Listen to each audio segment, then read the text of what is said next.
Bigla ang gastos? Kulang ang budget? Don't worry, may solusyon ka na sa phone mo. Today, pag-uusapan natin ang tatlong popular loan apps na pwedeng makatulong sa iyo agad-agad.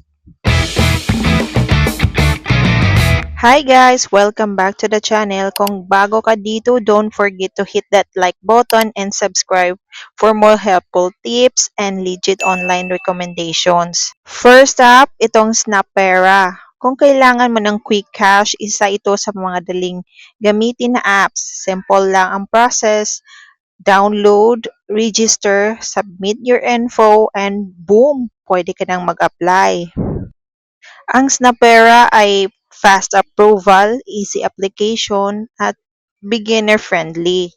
Pero syempre, make sure na basahin mo ang terms at interest rates para iwas problema.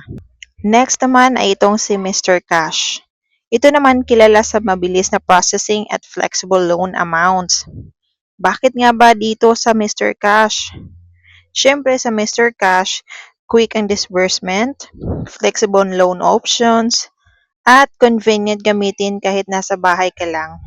Perfect ito kung emergency talaga at kailangan mo agad-agad ng pera. And of course, ang pangatlo ay ang bilis.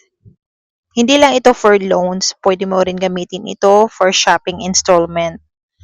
Ang best features nga nito is buy now, pay later, installment options, trusted ng maraming users. Kung mahilig ka mag-online shopping, swak na swak ito sa'yo. So, ayan guys, tatlong loan apps na pwede mong subukan kapag kailangan mo ng extra cash.